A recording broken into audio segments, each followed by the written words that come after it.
दोस्तों, कहानी सुनने से पहले प्लीज चैनल को जरूर सब्सक्राइब करें ताकि ऐसे ही कहानी आप लोगों को मिलता रहे। तो चलिए कहानी शुरू करते हैं।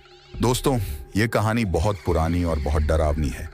ये कहानी एक सच्ची घटना पर आधारित है जिसमें एक प्रेमी अपने प्यार के लिए अपने प्रेमिका और उसके पति को जान से मार देते हैं। और आगे क्या होता है ये पूरी कहानी सुनने के बाद पता चलेगा। सरिता अपने पति के साथ खुशी खुशी रह रही थी।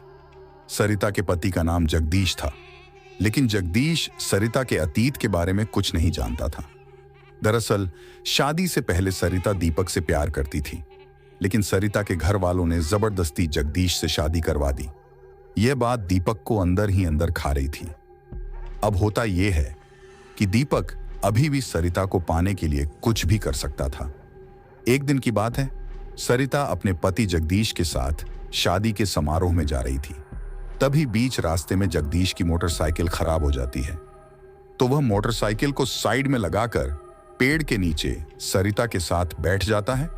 इतने में दीपक का दोस्त सरिता को जगदीश के साथ बैठा हुआ देखकर तुरंत भागता हुआ दीपक के पास जाता है और उसको बताता है कि वह दोनों पास वाली जगह पर पेड़ के नीचे बैठे हुए हैं। यही मौका है, तुम जाओ और इन दोनों को ठिकाने लगा दो। फिर क्या था, दीपक का दिमाग सनक जाता है। वह अपने कुछ दोस्तों को लेकर उस पेड़ के पास जाता है और सरिता का हाथ पकड़कर उसे खींचने लगता है। लेकिन जगदीश को यह सब कुछ ठीक नहीं लगता है, जिससे जगदीश और दीपक के बीच में हाथापाई हो जाती है और वह जगदीश को मार देता है। और इतना मारता है कि वह वहीं पर मर जाता है। अपने पति जगदीश को मरता हुआ देखकर सरिता यह बर्दाश्त नहीं कर पाती है और वह अपने आप को खुद ही मार लेती है। इस तरह से दोनों वहीं पर मर जाते हैं। अब दीपक डर के मारे उन दोनों की लाशों को उसी पेड़ के पास गड्ढा खोदकर गाड़ देता है। जब जगदीश के माता पिता को सरिता और जगदीश के ना आने की खबर पता चलती है, तो वह तुरंत पुलिस स्टेशन में जाते हैं और रिपोर्ट लिखवा देते हैं। पुलिस भी अपनी कार्यवाही में आनाकानी दिखा रही थी। पुलिस ने यह कह दिया कि दोनों नवविवाहित जोड़ा कहीं घूमने चले गए होंगे। कुछ दिन आप इंतजार कीजिए, वे दोनों जरूर लौट कर आएंगे। हम अपनी तरफ से पूरी कार्यवाही करेंगे। ये कहकर मामला को टाल देते हैं। लेकिन बहुत दिनों तक ये दोनों लौट कर नहीं आते हैं। तभी एक रात जगदीश की मां को एक सपना आता है और उस सपने में जगदीश अपनी मां से कहता है कि हम दोनों के साथ बहुत गलत हुआ है। हम दोनों की लाश पास के जंगल में गाड़ दिया गया है। जगदीश इतना ही कह पाता है कि जगदीश की मां की आंख खुल जाती है और चिल्लाती हुई उठकर बैठ जाती है। इतने में घर के सभी सदस्य मां के पास आ जाते हैं और उनसे पूछते हैं कि इतनी सुबह आपको क्या हो गया है जो आप इतनी तेज चिल्ला रही थी। जगदीश की मां बताती है कि मेरे सपने में जगदीश आया था और मुझसे कह रहा था कि हम दोनों की लाश पास के जंगल में एक पेड़ के नीचे खड़ी हुई है। हम दोनों को उस गड्ढे में से बाहर निकालो। घर के सभी सदस्य मां के इस बात को ज्यादा गहराई में नहीं लेते हैं। वे लोग यही सोचते हैं कि शायद मां को कोई भ्रम हुआ है या इन्होंने कोई सपना देखा है, इसलिए ऐसा हुआ है।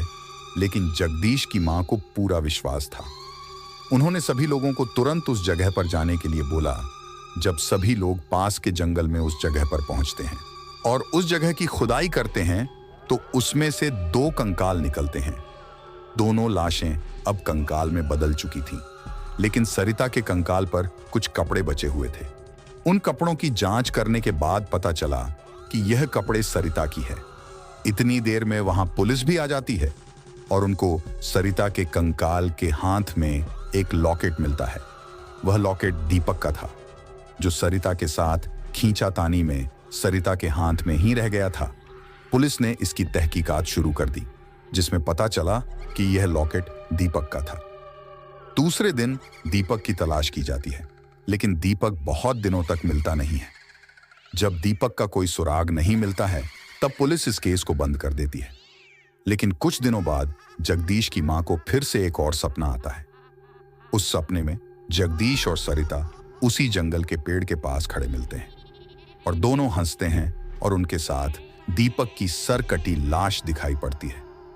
यहां पर दीपक का सिर नहीं होता है, केवल धड़ पड़ा होता है। जिन्हें बहुत सारे कुत्ते नोच नोच कर खा रहे होते हैं। दीपक की मां फिर से पुलिस के पास जाती है और उसी जगह पर छानबीन करने के लिए बोलती है। जब पुलिस उस जगह पर पहुंचती है तो उन्हें पता चलता है कि दीपक की लाश सही में वहां पर पड़ी हुई है और उसको कुत्ते खा रहे हैं, लेकिन उसका सर वहां पर नहीं मिलता है। तो दोस्तों, आप जानते हैं कि दीपक की हत्या किसने की होगी?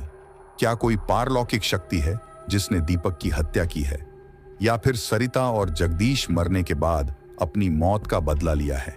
अगर दोस्तों इसका अगला पार्ट आप लोगों को चाहिए तो कमेंट करके जरूर बताएं, और ऐसे ही कहानी सुनने के लिए चैनल को जरूर सब्सक्राइब करें। धन्यवाद।